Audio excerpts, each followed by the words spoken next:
وہی ماں میدان حشر میں کتنے دنوں کے بعد، ہزاروں لاکھوں سالوں کے بعد، کتنی مدت کے بعد بیٹے کے سامنے وہ ماں آ گئی، وہاں کوئی بھی کسی کے کام نہیں آئے گا۔ کام آئے گا تو صرف دنیا میں جو نیک عمل کیا ہوگا وہ کام آئے گا۔ تمام تعریفیں، ہر قسم کی حمد و ثنا اس وحدہ لا شریک کے لیے لائق و زیبا ہے۔ اس رب العالمین نے موت اور زندگی کو بنایا ہے، اس کائنات کو قائم کیا اور پھر اس کے فنا کا وقت مقرر کیا۔ پچھلے جمعہ میں قیامت کے تعلق سے کچھ گفتگو ہوئی تھی اور بتایا گیا تھا کہ قیامت 2 مرحلوں میں آئے گی۔ پہلا مرحلہ وہ ہوگا جس میں پوری دنیا فنا ہو جائے گی، زمین اور آسمان سب ختم ہو جائیں گے، اس زمین کے اوپر کوئی چیز باقی نہیں رہے گی، سب کچھ چٹیل میدان بن جائے گا اور 40 سال تک سناٹا رہے گا، کسی چیز کی کوئی آواز کہیں سے نہیں آئے گی، کوئی جاندار زمین پر ہوگا ہی نہیں، کوئی شے زمین پر رہے گی ہی نہیں، سب کچھ ختم ہو جائے گا، تباہ ہو جائے گا۔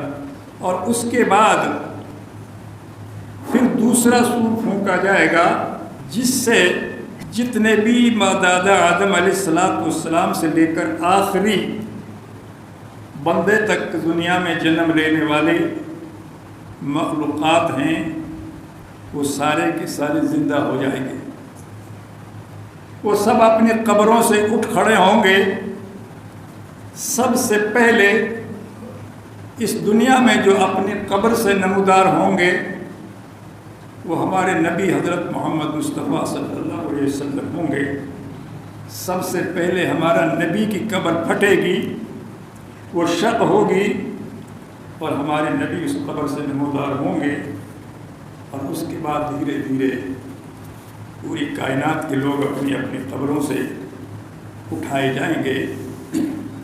مومنین کے متعلق، مسلمین کے مطابق قرآن پاک نے ذکر فرمایا ہے، قرآن پاک نے نقشہ کھینچا ہے۔ جب مومن کو جگایا جائے گا، اٹھایا جائے گا کہ اٹھ کھڑا ہو، تو وہ کیا کہے گا؟ وہ کہیں گے قالوا یا ویلنا من بعثنا من مرقدنا ھذا، ارے کون ہے جو ہم کو جگا رہا ہے یا اٹھا رہا ہے؟ کیوں اٹھا رہے ہو ہم کو؟ کیوں پریشان کر رہے ہو؟ ہمارے آرام میں کیوں خلل ڈال رہے ہو؟ مومن آدمی گویا اس سے یہ ثابت ہوتا ہے کہ مرنے کے بعد وہ اتنے سکون سے اللہ تعالیٰ اس کو سلا دے گا کہ قیامت تک اس کو یہ پتہ نہیں چلے گا کہ کیا ہو رہا ہے۔ اتنے آرام میں، سکون میں، چین میں سوتا رہا ہوگا، اور جب قیامت کا سور پھونکا جائے گا، اس کو جگایا جائے گا، تو پھر کہے گا کہ یا ویلنا، ارے کیوں ہم کو اٹھا دیا، کیوں جگا رہے ہو، کیوں پریشان کر رہے ہو؟ کہا جائے گا، فرشتے کہیں گے ماہا وعد الرحمن و صدق المرسلون، ارے بھائی وہ وقت آ گیا جس کا وعدہ اللہ نے کیا تھا، جس کی خبر رسولوں نے دی تھی، جس کی خبر انبیاء نے بتائی تھی، وہ ٹائم آ گیا تمہارا اٹھنے کا۔ تو اس دن سارے کے سارے اپنی اپنی قبروں سے اٹھ کر کے سب میدان حشر میں جمع ہوں گے۔ یہ بالکل طے ہے، اور ہر مومن کو یہ چاہیے کہ وہ اپنے دل میں یہ تہیہ کر لے، فیصلہ کر لے، مان لے، سمجھ لے کہ میدان حشر بپا ہو رہا ہے اور میں میدان حشر میں کھڑا ہونے والا ہوں۔ اب وہاں کا حال کیا ہوگا، پوری تفصیل کے لیے تو بہت کچھ وقت چاہیے، لیکن قرآن پاک نے جو وہاں کی حالت بتائی ہے، انسان کی جو حالت بتائی ہے، وہاں ہر شخص اتنا پریشان ہوگا، اتنا بوکھلایا ہوا ہوگا کہ اس کو اپنے آس پاس کا کوئی ہوش حواس نہیں ہوگا۔ اللہ کے نبی صلی اللہ علیہ وسلم نے جب یہ حدیث بیان کی اور یہ کہا کہ تمام لوگ اس دن ننگے ہوں گے۔ حدیث میں آتا ہے کہ جس طرح انسان پیدا ہوا ہے جس حالت میں، اسی حالت میں میدان حشر میں کھڑا ہوگا۔ ماں عائشہ رضی اللہ عنہا فرماتی ہیں کہ اللہ کے نبی کیا عورتیں بھی ننگی ہوں گی؟ کہ ہاں عائشہ، عورتیں بھی ننگی ہوں گی، مرد بھی ننگے ہوں گے۔ تو گھبرائی، کہنے لگی ایسے کیسے ہوگا؟ مرد بھی ننگے اور عورتیں بھی ننگی۔ اللہ کے نبی صلی اللہ علیہ وسلم نے فرمایا کہ عائشہ، وہاں کسی کو کسی کی طرف دیکھنے کی جرت ہی نہیں ہوگی، ہوش ہی نہیں ہوگا۔ وہاں تو نفسی نفسی کا عالم ہوگا، کوئی کسی کی طرف جھانکے گا ہی نہیں، کوئی کسی کی طرف دیکھے گا ہی نہیں۔ اور پھر جب یہ حالت ہوگی، سورج سوا نیزے پہ آ جائے گا، تو بندہ کیا کہے گا؟ حالت کیا ہوگی؟ قرآن پاک فرماتا ہے، قرآن نے اس کا نقشہ بتایا ہے کہ یوم یفر المرء من اخیہ، اس دن آدمی اپنے سگے بھائی کو دیکھ کر کے ادھر بھاگ جائے گا، ایک طرف ہو جائے گا۔ یوم یفر المرء من اخیہ، اگر اس کے سامنے اس کا سگا بھائی آ گیا، پہچان لیا اس نے کہ یہ میرا بھائی ہے، تو وہ کترا جائے گا، دوسری طرف ہو جائے گا، راستہ بدل لے گا۔ کیوں؟ کہ کہیں ایسا نہ ہو یہ مجھ سے کسی نیکی کا سوال کر لے، آج کے دن میرے پاس جو کچھ ہے وہ میرا ہے، میں اس میں سے کسی کو کچھ نہیں دے سکتا۔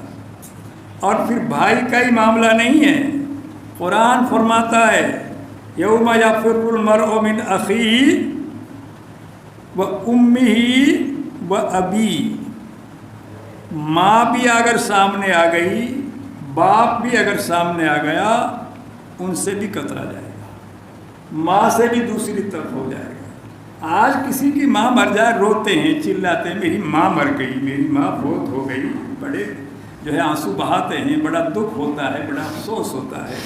وہی ماں میدان حشر میں کتنے دنوں کے بعد، ہزاروں لاکھوں سالوں کے بعد، کتنی مدت کے بعد بیٹے کے سامنے وہ ماں آ گئی، بیٹا اس ماں سے کترا جائے گا، راستہ بدل لے گا۔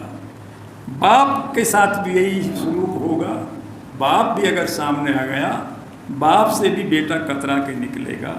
وہ بنی، اور اگر اس کی خود کی اولاد، جس اولاد کے لیے اس دنیا میں پتہ نہیں انسان کیا کیا کرتا ہے، اچھے برے کیا کیا اعمال کرتا ہے، کیا ایمانداریاں اور بے ایمانیاں کرتا ہے، کس طرح سے پوری زندگی اپنی کھپاتا ہے، محنت مزدوری کرتا ہے، اور اولاد کے لیے کیا کچھ بناتا ہے، وہی اولاد اگر سامنے آ گئی، اس اولاد سے بھی باپ کترا کے چلے گا، کہیں ایسا نہ ہو کہ بیٹا کسی نیکی کا سوال تجھ سے کر دے۔